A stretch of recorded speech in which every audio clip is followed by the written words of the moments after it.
We are back, everybody. It's 2023, Connor. It is, yes. It's a new year, a new dawn, a new day, a new me. Jake, what's your resolutions? Exactly, new year, new me. I've got some new glasses, as you can see. Good on you, mate. Yeah, very nice. Suits resolutions. I'm not sure. I'm doing dry January. That's a resolution. That counts for sure. It's my birthday on the 1st of February, so it's pretty perfect timing to be able to have a drink again. I think. Very nice. Yeah, we'll have to have a big party this time next month. I haven't got any real resolutions. Happy New Year, Katie. Straight in there. She joins us every week. It's so good to have you with us once again, Katie. I hope you're doing well and you had a Happy New Year as well. Who else have we got with us in the audience? Pierre Lind, Henry McLean. Happy New Year to you all. Yep, Happy New Year, guys. Thanks for joining us. And as always, thanks to our sponsors of Weekly News, Playton and Zimpler, that ran just before we came on air. And yeah, keep an eye on the chat because we're going to be running through some 2023 predictions for the iGaming industry this year, which will require some audience participation, which is something to look forward to. Very exciting. How was your Christmas and New Year, Connor? Are we allowed to keep saying Happy New Year to people? Yeah, I think you've got a couple of days left. I don't know if you've seen Curb Your Enthusiasm. What day? It's the 5th of January, so you've got 2 more days. There's a scene in Curb Your Enthusiasm where Larry David is, for unknown reasons, campaigning with a politician, and he starts making up new policies as he's going door to door. And one of them, and the best one, I think, is no Happy New Year after the 7th of January. I think that's a great one. You get 1 week and then enough. We can't be saying Happy New Year on the 17th of Jan, 1st of Feb. No. You've got 2 days That left. Seems fair. We've got to draw a line under it somewhere. So if you're still signing off your email signatures with Happy New Year, people, then just take note. You've got 2 days left. Yeah, you get away with it till tomorrow, but come Monday, the dream's over. Exactly. Happy New Year to Robert and other people that are joining us as we continue. But you know, some of you will have noticed that Nico Janssen isn't with us today. So if you're tuning in purely for 10 in 5, then you can log off now. But because of that, me and Connor thought it would be good for us to maybe recap a handful of the kind of most important stories that broke over that Christmas period that you might have missed because you're doing something crazy like spending time with your family and friends. But yeah, back to work now. So I think there's one story that's probably been impossible to escape if you're in the gambling industry. And that was Genesis Global, obviously the Malta-based iGaming operator, and the really sad and unfortunate news that basically around 150 of their employees found out just 1 day before Christmas that they were going to be out of work in the new year. The company went into insolvency, a very sad situation, and they'd already found out that they weren't going to be paid their wages for December. Super horrible timing, and obviously our thoughts go out to infected employees. I should also pay some credit to Sonia Lindenberg, as well. One of our most important journalists at iGaming Next, who was kind of right at the front of this story throughout, and had spoken to a lot of the impacted employees to get a full picture of this story, which is ongoing. We should say, if you've been affected, if you know of anything that is going on to help those affected employees, then please do reach out to us, and we'll continue to report on this as the weeks tick by. But yeah, I should just flag that. Where does it say here somewhere? It says you can reach out to a Maltese government department. Here we go. Malta's Department for Industrial and Employment Relations can offer some advice on the situation if you need it. But yeah, Connor, this is pretty terrible timing. It was shocking, mate. Yeah, it was absolutely shocking in December. Maybe it wasn't shocking to everybody. Maybe some people saw it coming. But yeah, I think for those affected, what a kick in the teeth that is. To find out the day before you're going on your Christmas holidays that you're not going to have any Christmas wages to buy your presents with and your dinners and all that stuff. So it was really Yeah, really sad, really unfortunate timing, and obviously there's a huge number of people affected. I think at times like this, when you have these sort of small, obviously it's not very small, but you have these kind of crises within the industry. I think something that happens time and time again. Fortunately, we have a very close-knit industry. We have, lots of really, really talented people, and lots of really talented people, I'm sure, were working for Aspire prior to the new year. And Genesis, sorry. Excuse me, Genesis. Pardon me. Both Yeah, globals. yeah, both global. There you go. That's why I'm getting confused. So those people who are working for Genesis have obviously got a great deal of skills that remain in demand within the industry. Malta, I'm sure there's no lack of demand for highly skilled people with iGaming experience, and I think we've seen some companies begin to rally around and start pointing out on social media and other places that they are hiring, there are jobs available, and that those skills are still needed. And so I think it's it's a credit to the industry that we get this kind of response when things like this, really sad things like this, happen. Yeah, and we're obviously broadcasting live on LinkedIn, and LinkedIn is the perfect place to advertise those vacancies if you've got any. We've seen Chris Welch from Leo Vegas. We've seen Phil Pearson, who's the new CEO of WhiteLabels.com, and Paul Fitchford as well, who's right at the centre of the slots design industry. All kind of reach out to affected employees and say, take a chance. Because there's people that some very talented people that were basically let go there that could definitely be an asset to your organization. And this is an interesting topic in general. If we zoom out a bit about these kind of second tier operators, if you like, that have kind of been very profitable up till now and ticking along just in that second tier there, but they're now having to cut costs, and we've seen layoffs at Hero Gaming, at Press Enter, at a couple of others I'm sure I'm forgetting. And this is something I'm exploring for a kind of longer piece to publish on the iGaming Next website about what's causing this. Obviously, there's macroeconomic pressures, but are there other factors at play here? What is the future for these kind of size of companies? So if you've got any thoughts or theories about that, then post them on the chat or get in touch with us via email. Let's look at some other stories people might have missed. Connor, what ones have you saved to your bookmarks? Yes, good question. So we had a big story out of Australia around Christmas. So towards the back end of December, we had PointsBet, the Australian listed, principally a sports betting operator. PointsBet, which is now active in the US and Canada, and provides both sports betting and iGaming in those countries.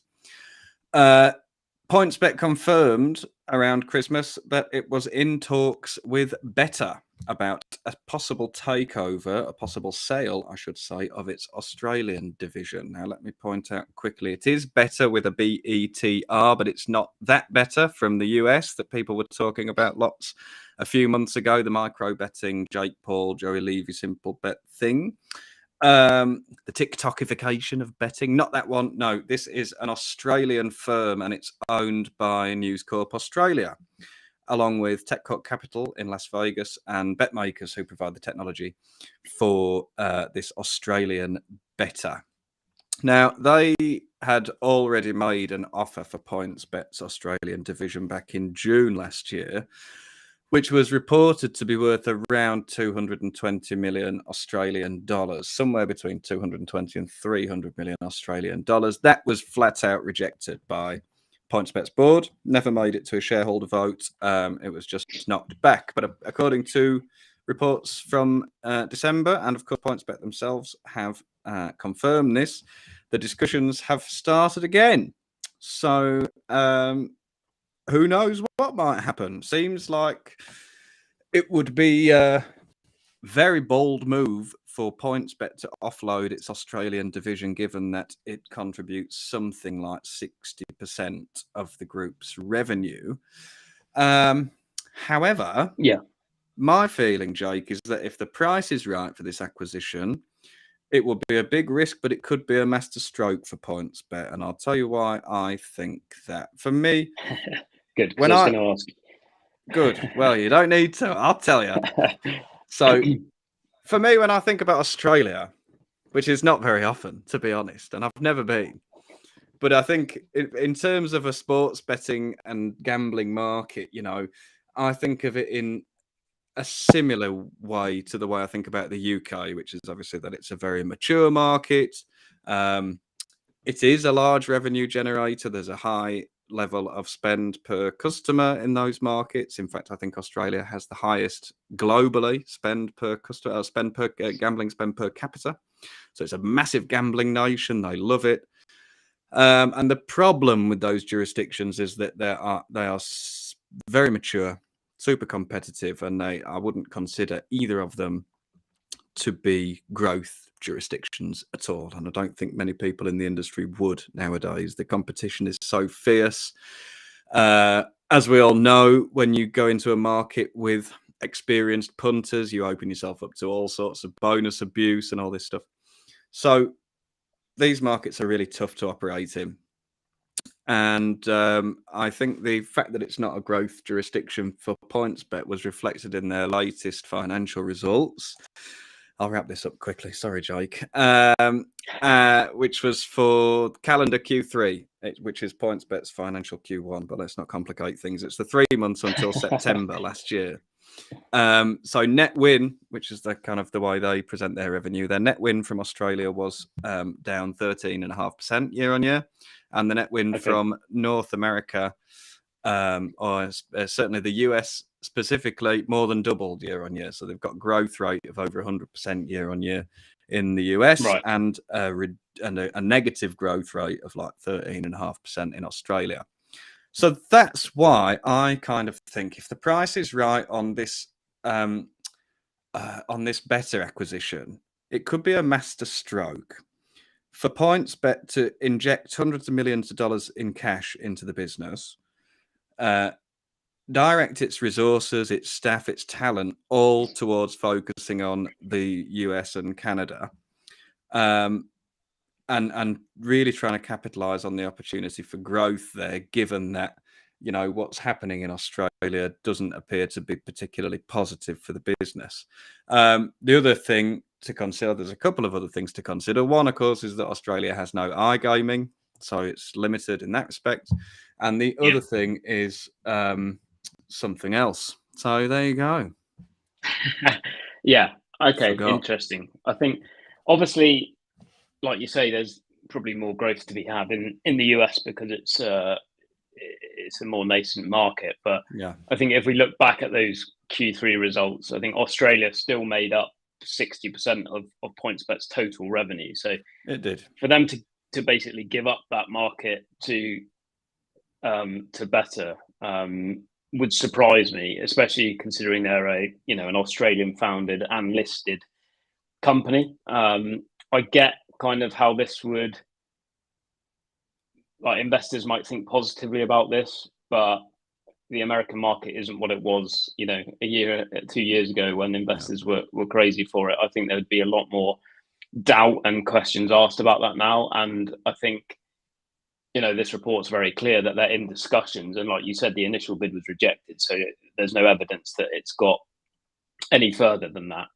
Just being, and it is just discussions at this moment. But I think you touched on the most important topic, really, which is iGaming, because we all know iGaming is the most profitable vertical, especially compared to sports betting. And PointsBet has kind of pivoted to that a little bit in US states where that's legal. And if they can't do that in Australia, you can kind of see maybe Ontario and Canada, these US states, they might want to full pivot on iGaming. But again, I can't see that as they're actually called PointsBet, number one. And also, they're super focused on sports betting. They are, and there's no legislative agenda for iGaming expansion really in the States, apart from potentially Indiana. So I think it would be a pretty hard sell to investors if they were to just offload the Australian business, considering its importance to the overall bulk of revenue for the group. as I said, interesting story and one to monitor for sure. I think they're probably in negotiations at the moment. That's what it sounds like, and I think the point is going to be whether Betr is going to be willing to stump up the cash, which would make it worth PointsBet's while. If they're able, if they've been growing and growing and growing and just started to decline now in Australia, and they're able to offload that business at its peak revenue, more or less, then they might be getting out of it, sort of striking while the iron's hot, so to speak. And another thing, actually, I'll just mention one thing quickly that sort of I was reminded of this afternoon, and I looked and I thought, that's quite interesting now, actually, in hindsight, is that earlier in December, PointsBet opened a new headquarters for its Canadian operations in Toronto, despite the fact that its Canadian operations only generated 1.7 million in net win during the latest quarter. So it's a really small jurisdiction for them compared to the States and to Australia. And yet they've opened this big new innovation hub in Toronto, right in the capital of Ontario. So with hindsight now, looking at are they going to offload the Australian division, that could be read looking backwards as a bit of a statement of intent in terms of their focus on North America going forward.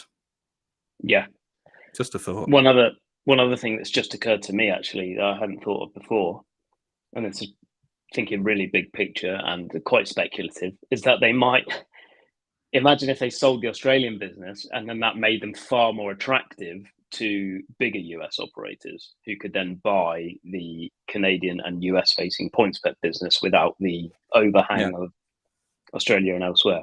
Yeah, do a William Hill and split it up and sell it off in bits. Yeah, to the highest bidders. Yeah, obviously, I don't know what the PointsBet executive team are thinking, but maybe that's crossed their minds. No, we'll have to ask them. The problem with people in Australia is there's not an hour of crossover in our working days. That's the trouble. Yeah, I know. We'll have to reach out to one of them in Canada, but that's not much better either. Right, moving on to Europe. One of the stories we published on the 28th of December was based on some new figures from the European Gaming and Betting Association. I think we've got a graphic actually to demonstrate this their growth projections. But basically, what they're saying is that they think the European gross gaming revenue will reach 42 billion in 2023. Rising again to 44 billion in 2024. And they've actually forecast all the way up to 2027, where they think it will reach in excess of 54.3 billion. I think they've put out quite a detailed report on this that you can probably access if you head to their website. But it's notable that this was published following a 23% increase in revenue for this year. Although that did come with a disclaimer that a lot of that was due to kind of casinos and betting shops reopening across Europe after the pandemic, which is obviously a trend that we've monitored for some time now. Sorry, Jake, can you explain that again? Was that online gambling revenue only, or was that No, sorry. This is retail and online combined. And this was a study in partnership with H2 Gambling Capital. I think there might be a bit of a misnomer in our headline then. But yes, does that include the UK as well? Did you read the report? I haven't seen it. Did that include the UK, or was that Europe? Yeah, this is for all of Europe. I think it's Europe. The UK generates about 12 billion of that. Italy's another massive market, and then so Italy's sort of more or less the same size as the UK, as far as I'm aware, in terms of gambling market. And I suppose between the two of them, they account for something like half of what the EGBA is predicting. So that's pretty impressive. I wonder if they've factored in the potential for a licensing regime in Finland into those numbers, but maybe I'm jumping the gun a bit. No, I don't think you are. I think that's a perfect segue, Connor. Yeah, well, it would certainly help them get there, wouldn't it? It would help the industry come to those levels of reported, official, regulated, licensed revenue. Because at the moment, what seems to be going on And this is from the CEO of the Finnish monopoly operator Veikkaus, or Veikkaus rather, Olli Saarikoski. That's not a picture of Olli Saarikoski. That's a picture of the European Affairs Minister of Finland. So the CEO of Veikkaus has long been saying that that the operator is losing market share to the black market. And that in order to combat that, the only real option left for Finland is to introduce a licensing regime as opposed to a monopoly model, which kind of makes sense, doesn't it, Jake, given that it's the last monopoly in the EU, I believe. So it's probably about time. That's right. So it's been confirmed by the Minister of European Affairs, who we've just seen a photograph of in an interview last week.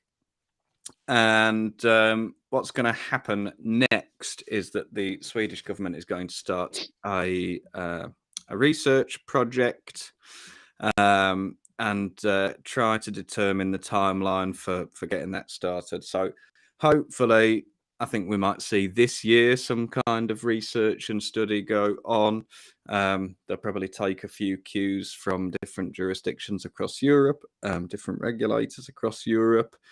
My suspicion is that I don't know why, but I feel like people are going to be inclined to copy off the Dutch. I don't know why I think that, but I just think the Dutch are taking this really, really seriously, maybe overdoing it at times.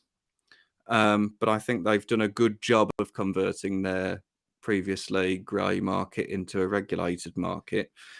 And it remains to be seen whether, things like the cooling off period will be reflected. It will be interesting to see.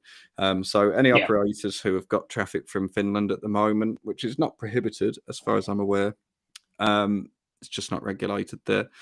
There'll be a bit of uncertainty for now. But obviously, this is one big reason why Veikkaus has basically called for a licensing regime, is because basically unregulated offshore operators are taking all of the share of online gaming, because if you've got one legacy monopoly, it's not going to offer the products really that consumers expect. So exactly. I think in a story Sonia wrote a few months ago now, the unregulated revenue total for Finland's unregulated market, was expected to reach 500 million by the end of 2022. So I think they're obviously hoping that if they can compete alongside licensed operators, that will improve the channelization and bring some of that revenue back into the licensed market, and then the government can benefit from tax in that way, basically, like we've seen in other European markets. So while those unregulated operators or unlicensed operators, I should say, they're expected to generate revenue of something like 500 million this year. Alongside that growth that's been coming over the past few years, Veikkaus's revenue has been dropping as well. So in 2017, it generated something like 1.8 billion euros of GGR. And in 2021, that was down to like 1.1 billion of euros. I don't think we have a proposed tax rate for Finland yet. I think we're super early, just to answer Ed's question. It's just with the Finland's just beginning to start researching and looking into this quite seriously, I think. So I don't think there are any concrete suggestions yet for tax rates or how it will work or how many licenses they might offer, whether it's limited, unlimited. We simply don't know yet. But it's a good question, and it's one we'll put to the regulators when the time is right. And it's worth pointing out, Nico there, Nico as well has reached out in the comments to say, be aware that those European Gaming Association numbers don't include lotteries. And the Finnish minister has said that Veikkaus will maintain its monopoly on the lottery as well. So that ties those two stories to get together quite nicely, I would say. And I think that's probably it for our roundup. Connor, would you say? Yes, I would say so. Ed says the lower the tax rate, the higher the chance of success. I think there's definitely something in that, in order to create a good competitive market where consumers have the right amount of choice and operators want to get licensed. Yeah, I think the tax rate has to be right. Absolutely. Yeah, well, certainly competitive. Yeah, so as we obviously touched on at the start of the pod, it's a new year, and as well as looking back on 2022, we've been inviting people to give us their predictions for the year ahead. Something we like to do every year, and we've run a couple on the site already. And I thought it would just be nice for us, Connor, to maybe run through a couple of them, and then also make some predictions ourselves, so we can be held to account by the audience here today. Yes, I think that In sounds 12 months' time. Yeah, Great. before we do, let me read out Pierre's comment there, because he's quite right to point that out.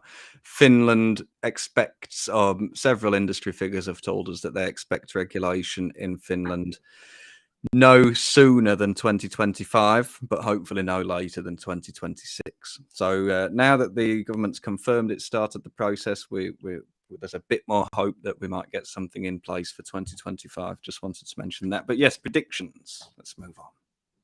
Yeah, and obviously no material impact on those forecast European figures then, if that's the case. But yeah, so Jesper Svensson, everybody knows Jesper, the CEO of Betsson Operations. He shared some thoughts with us for the year ahead. They're probably as you'd expect from a man in his position. Let's put it that way. I think that's probably a running theme for some of these prediction pieces. But he thinks we're going to see the increased adaptation of local regulations as online gambling becomes more popular and more widespread. That's a trend that's been developing for years and years now. Nothing new, but like we've just spoken about Finland, it's going to continue. So I think that's a fairly risk-free prediction, shall we say. Obviously, a man in his position has also sort of shone a light on the continued growth of the black market for online gambling, and as more countries kind of adapt local regulations, we'll see non-licensed operators kind of taking business as well, and I think everybody in a kind of licensed position or that's representative of a trade body in a lot of countries often forewarns about the black market risk and how it doesn't have the same consumer protections. I think they're probably stronger in some markets than others. Certainly ones with much stricter kind of bonusing regulations. Anything that's kind of negatively impacts the consumer experience, you're likely to see an uplift in black market activity and revenue, I'd imagine. And then his final point is that he said there'll be more of a focus on Web3 and blockchain technology, which I think is probably a fair assumption as those two technologies kind of advance and develop. But they've not been without their headwinds this year. So we've spoken to a couple of people that have said the opposite. Yeah, that have said the opposite, and that people might shy away from those kind of innovative verticals because there's no certainty there. But no, Jesper expects that to keep being explored by companies within our industry, and we're always kind of right at the edge of cutting edge technology, if you like. So I think he's probably right in that respect as well.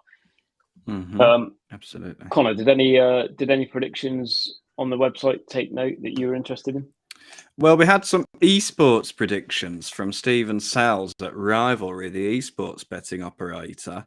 Funnily enough, Jake, he gave the kind of predictions you might have expected from him as well. So there's a new challenger coming into esports, whereas for the last probably 10 years, League of Legends, Counter-Strike, and Dota 2 might be a bit newer than that, they have been, I believe, the biggest titles in esports by viewership. They're the ones you think about, aren't they? When you think and certainly by betting volume, according to Rivalry. So they obviously have a lot of esports betting traffic, and they can give a pretty good picture of what the attitudes are. Now, there's a new one coming in called Valorant. And betting volume on Valorant increased by 264% in 2022. So I think if anybody out there was running a business and introduced a new vertical or a new betting product, and all of a sudden it was growing 300% year on year, I think you'd be pretty keen to try and capitalize on that, and you would find that very encouraging. So Valorant, I've no idea what it is, Jake. It's not my thing at all. I was hoping you did, because I don't. No, well, you look. I'm just Googling it as we speak. I hope you don't take this the wrong way, but you look like you like esports. I can imagine you in the arena with waving those. I think it's the glasses, yeah. Yeah, possibly. No, my gaming experience extends to the FIFA franchise, and that's about it. I gave that up as well. Yes. So. Yeah, well, good on you, mate. It's not good for your health. Better to play real football, I think. Here we go. Valorant is a free-to-play, so kind of Fortnite-y, I suppose. First-person tactical hero shooter, developed and published by Riot Games for Windows. It's a Counter-Strike clone. What more do you need to know than that? There we go. There you go. It's a Counter-Strike clone. Well, that's just fine. Counter-Strike, have you ever played it? It's extremely difficult, Jake. It's no Call of Duty 4. Very, very difficult. Get in the game. Yeah, all right, Pierre. Maybe one day. Right. Get our heads in the game, at least. So I think that's interesting about that you say it's free to play, because Fortnite was the same, and these free to play games have really exploded in the last few years, and introduced a kind of a new way of doing things, I suppose. That video game publishers, obviously, that model's changed quite quickly in the last decade. Yeah, it has massively, hasn't it? Nobody's paying 60 quid to download or buy a game anymore. There's no point. It's free, and then all your purchases are in app. And I think it was Fortnite, and then obviously COD Warzone, wasn't it? They kind of really popularized that. And I think the big football franchises like FIFA are going to do something similar. And Pro Evolution, as it was known, the kind of competitor title to that, already has with eFootball. Yeah, interesting stuff. And actually, just before we came on air, some new predictions came into my inbox, courtesy of our good friends at Eilers and Krychek. And they've made four predictions for the US market going into 2023, which I'm going to share with you now. So see what you think of these.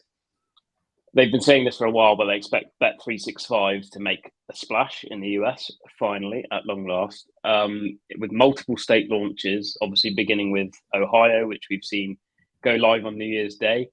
And then the little teaser here, it says, in addition to that, we think Bet365 could surprise via M&A activity. Maybe they know something that we don't, Connor. Well, maybe they That would be a turn up for the books, wouldn't it? What business would give Bet365 an advantage in the US? I don't know. I think it's more notable just for the fact that Bet365 has always done everything proprietary, like in every market. It's never really gone out and bought anything. So that would be quite a deviation in strategy for them. They're not gonna. Yeah, go on. The thing is with 365, I'm not sure how much marketing they do. Maybe they do a lot more marketing than I think, but I'll be honest with you, Jake. I use Bet365, and I use it because it's fantastic. The product's brilliant. It works really nicely. I've seen it go down once in the World Cup final. It went down once for about 45 seconds, and I couldn't believe it. I said, "Oh my God, I've never seen this before." But the product's great. You get odds boosts. They give you a little retention bonus, a little £5 free bet whenever they fancy. Sometimes you get one a week or something like that. They're quite generous in that respect. Easy to use, payments are quick, all this stuff, And it's always been built, and that's what's happened. They've been fully online since 1997 or something. They closed the last shop, didn't they? It's like they've got. And I think they always come out on top in Eilers product testing. Product testing. Sort of, I don't know, what would you call it? Study in the UK as well. They do analysis. So they want to take that to America.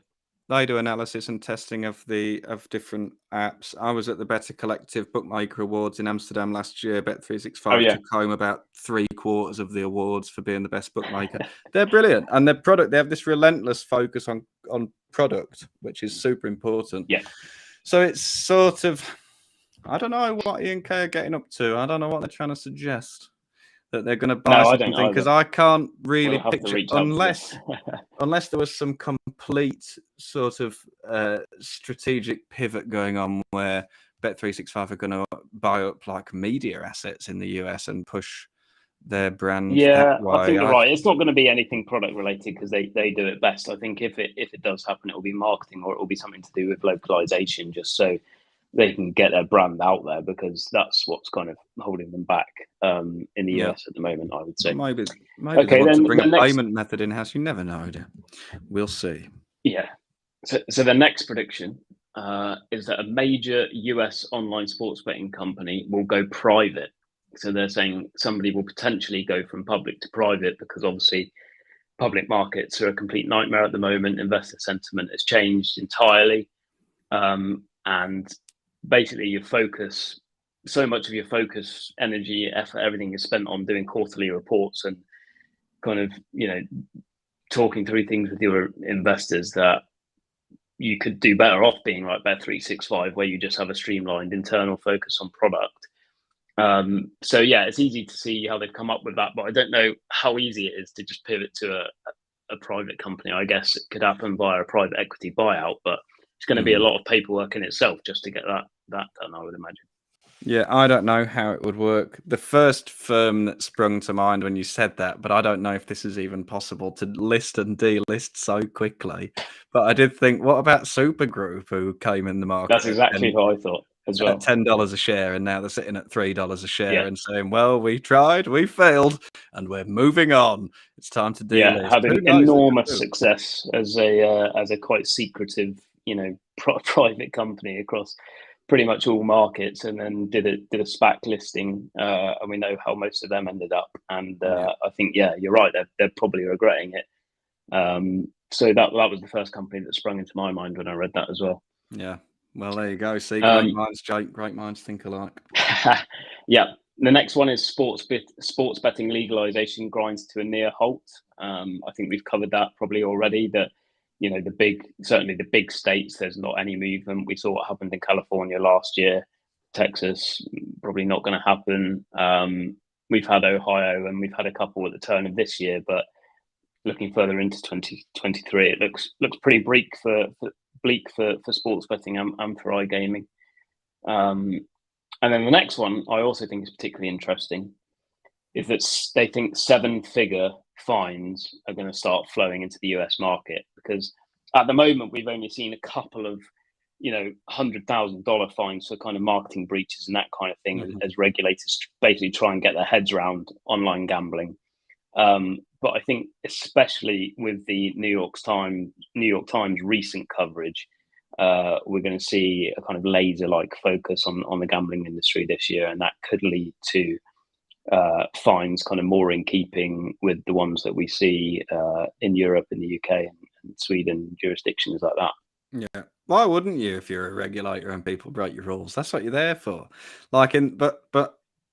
There's probably going to be some fast growth in how big those fines get, how quickly. I remember when I first started in gaming back in my day, Jake, in 2018, way back when. I started, I think my first day working in gaming, everyone was walking around the office going, oh my God, William Hill has been fined £1 million. And I remember sitting there and thinking, that doesn't sound like that much for William Hill. I think they can cope with that. And then in the 5 years that have ensued, last year we've had the biggest ever fine, 17 million for Entain. So globally, obviously regulators are waking up to this and saying, let's make our paper where we can. So I think I think Arnes and Krajcek got a good point there. Yeah. And if you look at the chat, you can see Pierre's jumped the gun slightly and has gone in early with his bold prediction. So he said Stake.com will become the biggest operator in the world. And who's to say they aren't that already? I think they're probably right up there with a few others that we might not have full transparency over, let's say. I know of at least one who I'm pretty sure is bigger. Yeah, and I think this leads quite nicely. We've just talked about regulators. Pierre's talking about Stake.com. So I'm quite tempted to just take it away with my prediction, Connor, if that's all right with you. Go for it, mate. Yeah, go on if you want to show yourself up. Yeah, everyone will be screen recording now so they can laugh at me come December this year. But yeah, my big prediction is that regulators are going to come down hard on crypto in general, following obviously the FTX scandal and Sam Bankman-Fried's obviously facing quite significant charges in the US, to say the least, in terms of fraud and everything else. Is it pronounced fried? Surely it's Freed, man. Freed, sorry, yeah. Bankman-Fried. He's pleaded not guilty, but faces more than 100 years in prison if he is convicted. And obviously, I don't want to, paint crypto with the same brush as FTX, because there are other things going on there, and it's a case of fraud rather than crypto. But what it will do is make regulators sit up and take notice and think, oh, hold on a second, maybe we should actually work a hell of a lot harder to try and understand this. Because at the moment, like so far, let's face it, it's been able to kind of tick along quite nicely under the fraud, under the radar. And I think this is obviously going to, like we mentioned, stake. I think the regulated environment as it is, more and more companies are going to be looking towards crypto as a way of increasing their revenues. Again, I think that will alert the attention of the authorities. And yeah, so that's my big prediction. Regulators are going to take crypto seriously, and that's going to have big ramifications for iGaming companies that focus on crypto. Fair enough, mate. I think you've probably got a point. It's a bit, even though it's, reasonably well established now, people have been talking about Bitcoin for 10 years or more, still a bit of a wild west, isn't it? I think big time in terms of regulation. It's as if there's a whole, like a parallel economy going on, where there's a whole set of finance, money, businesses operating, all this stuff. And I think that was part of the problem with what was it, FTX? Was that they were kind of listing worthless cryptos as genuine assets, or valuable assets. I think I don't know what I'm talking about, because I don't understand technology, because I'm a moron, but I think there's there's something there there's something there in just this speculative bubble stuff of just coins buying other coins, and none of them are really tied to anything in the real world. But it's created this kind of strange sort of parallel economy where maybe if you'd bought £100 worth of Bitcoin 10 years ago, you'd be a millionaire today, but you don't want to pay taxes on it, and you don't want anyone to know who you are. So you can't change it back to cash. You just need to use it as Bitcoin. But there's only so much you can do with Bitcoin. You can't buy a house in Bitcoin. What can you do with it? Yeah. Gamble. You can gamble. Yeah. So I'm feeling a new content series here, Connor on crypto. Connor and crypto, yeah. And you could just ramble about the stuff you don't understand. Yeah, the ramblings of an idiot. Yeah, I don't even know how electricity works, Jake. Yeah. So Danny Howard's put a comment in the chat that I think quite eloquently sort of sums up what I was trying to say, which is SBF will be used as an example for regulators to understand the industry further across many jurisdictions, and yeah, I think that will extend into iGaming as well. So Connor, time for you to put your head above the parapet. There we go. I want one prediction from you, because I know you were planning on sitting on the fence and having about 10 or 11 predictions, hoping some of them would stick. So let's hear what you got for us. I've got opinions about all sorts, Jake. I think, right, I am going to sit on the fence a bit.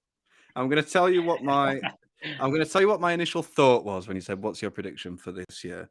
My initial thought, and it's very timely because they've been in the news today.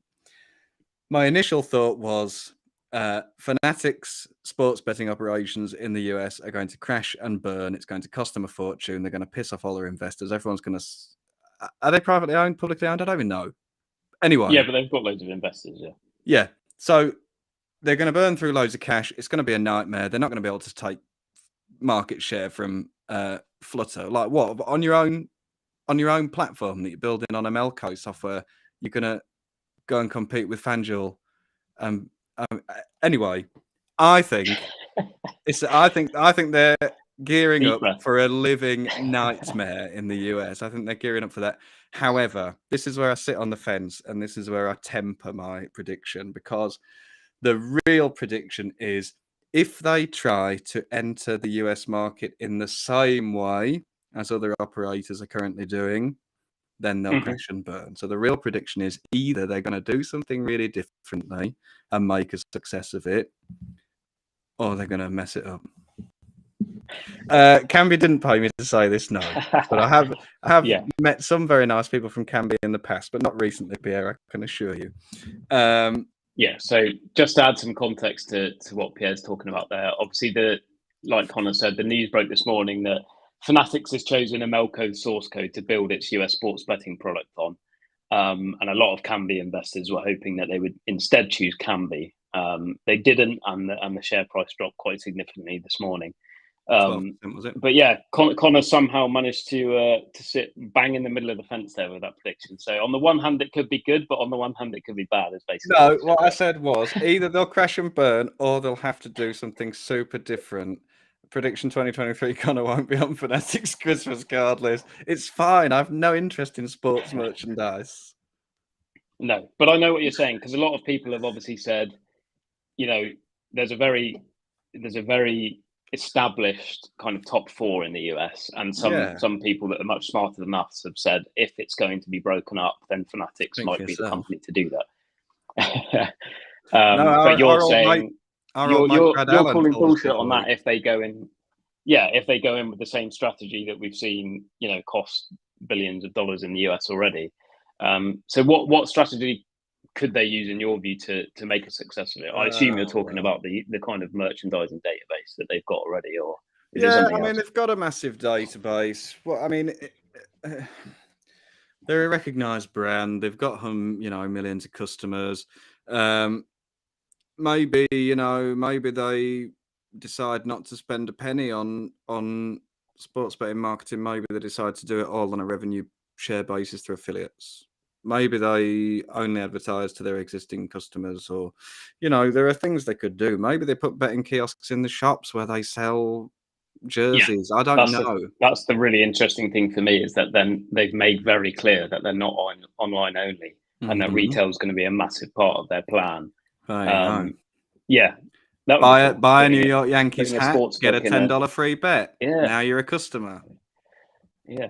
Maybe that's that's the other thing on the agenda all along. Is land-based customer acquisition with the people who are coming in the shops, or people who are buying Fanatics merchandise online. Here, enjoy your jersey. Here's a $10 free bet. Get gambling. Pretty good. Yep, could happen. Pretty good. Yeah. Okay. Well, all right. We've only got. Jake? No, now that we've discussed it, I take it all back. Fanatics are going to be fine. Okay, that's your prediction. That's my prediction. They're going to be just fine. Yeah. Great. All right. Well, we're just about out of time. If anybody else does have any predictions they want on the public record, please post them to the chat. Post them in the comments so we can see them. But if not, I think we'll wrap up there, Connor. 2023 is going to be a massive year for iGaming Next. So please keep an eye on the website. We've got some really cool projects that we're going to be launching that we'll inform you about closer to the time. But one way you can keep in touch is by subscribing to our newsletter. You can subscribe to that on our homepage, or hopefully one of our production and marketing team will drop a little link in the comments for you if you're not subscribed already. That comes out weekly on Thursdays with all the big headlines from the industry. It comes out usually just before we go live, actually. So it will kind of inform you, and you can join the debate with us as we go live every Thursday. But before I go, thank you, of course, to our sponsors, Playson and Zimpler. Thank you to Connor. You've been hilarious as always. Oh, thanks, and my pleasure. Thanks to everyone for joining us and for your support. Have a good year. Thanks, everyone, and Happy New Year for the last time. New York, New York, the city that never sleeps, and the gateway to the land of opportunity. A true melting pot where dreams become reality and great ideas come to life. With the U.S. online sports betting and iGaming sectors predicted to generate $10 billion in 2023, there is so much potential to fulfill. The competition is fierce, and nobody said it would be easy. But together, we can make our sector fly. So get ready to learn, connect, and inspire at iGaming Next, New York City.